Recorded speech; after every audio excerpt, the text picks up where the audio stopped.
Racist detective kicks. John Kennedy in open court. What happens next? Destroys his life forever.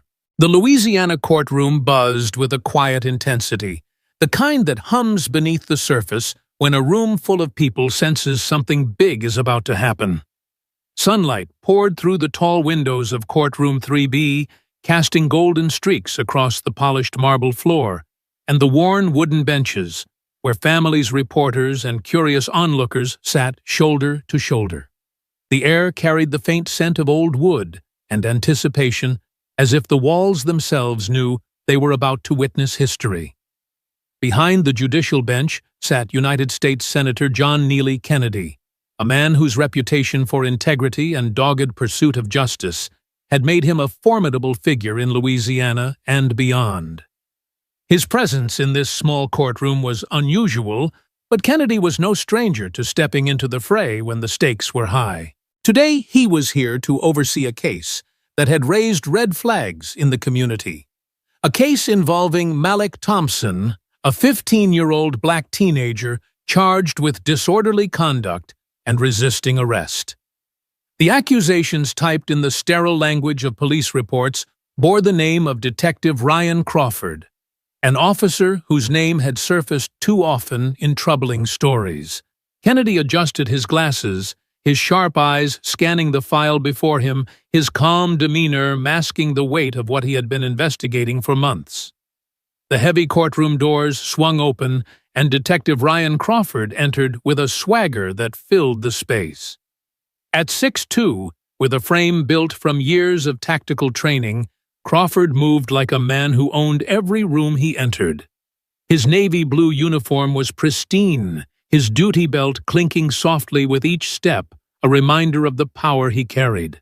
His pale gray eyes swept the room, landing briefly on Malik Thompson, who sat in the front row, his school uniform pressed and neat, his hands folded tightly in his lap.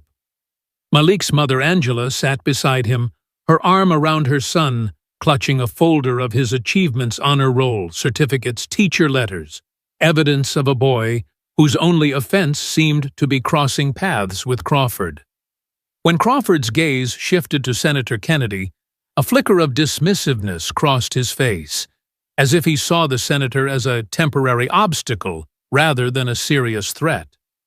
Kennedy, however, met the look with a steady gaze, his years of experience giving him an uncanny ability to read men like Crawford officers who believed their badges shielded them from accountability.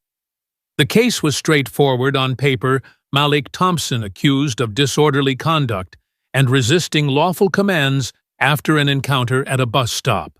The report described Malik as showing aggressive behavior and failure to comply respectfully. But Kennedy had seen this kind of language before: vague, repetitive, and suspiciously targeted at black youth. For weeks, he had been quietly collecting complaints from community members about Crawford's tactics, stories of teenagers stopped for no reason, harassed for standing with friends, or arrested for minor infractions that never stuck in court, but left lasting scars.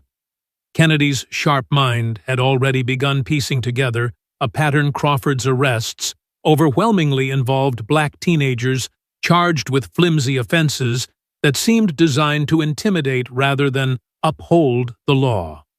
Today, the senator was here not just to observe, but to ensure that truth, not power, would carry the day. As the bailiff called the court to order, a hush settled over the room. Kennedy's voice, clear and steady, cut through the silence.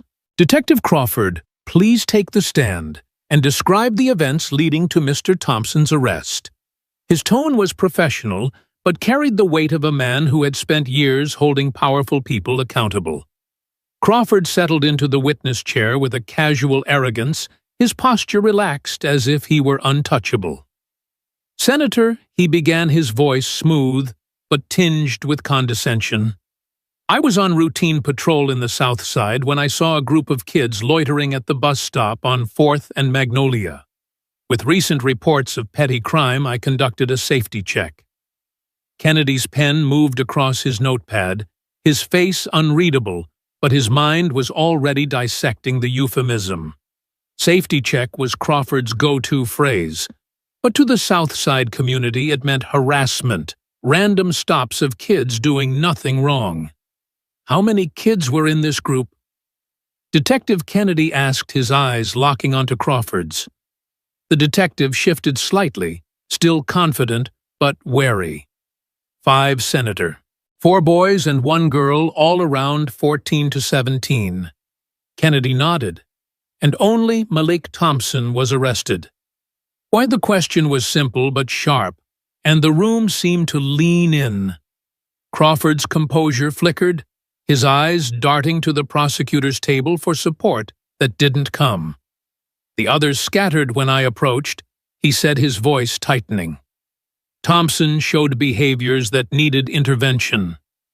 Kennedy leaned forward, his gaze unrelenting. What behaviors, Detective B specific? The spectators held their breath,